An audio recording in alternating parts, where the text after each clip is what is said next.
Welcome back for the part 2 of my vlog mga sago. For today's video, lilipad ang aming Team IST. Pupunta kami sa Pasig River Esplanade para mag food trip. Natakam kasi kami sa mga pinapanood namin sa TikTok about the food sa Esplanade. So gumora na kami. Stay tuned mga vebs cause later, I will be judging the foods that I've bought from Esplanade. Pero bago yan, need muna namin pumunta dito sa Pasig Sports Center para magpa-medical. Kasama ko nga pala yung heartthrob ng aming university. Shucks, ang pogi, no?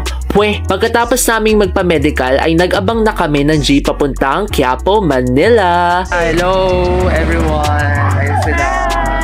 Yo, yo, yo! So ayun, sasakay na kami ng jeep ba?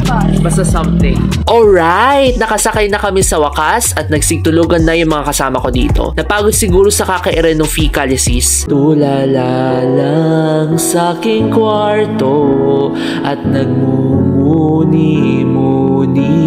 After 2 hours of traffic and complaining, finally, we arrived in Manila. Andito na kami sa Manila Central Post Office. Walking distance na lang ito from Esplanade, so naglakad kami hanggang dito sa Jones Bridge. Bumaba kami sa bridge and ayan, nasa Esplanade na kami. I just want to say that this place is so beautiful. We're here at the Pasig River Esplanade. Hindi na kami nagpatumpik-tumpik pa because we immediately checked out the food stalls. I had this beef nachos and yung tig 120 pesos na buy one take one na mango shake. Super solid ng taste nila mga vebs. Very worth it ang price nila, especially yung buy one take one na shake. Then, I also tried yung Hungarian overload ni Neneng B, which sadly hindi ko siya na-meet kasi wala siya doon at that time. And this super spicy fish cakes. Unlike the other two, I did not like them that much unfortunately. Ja, i-rate mo nga yung dragon fruit.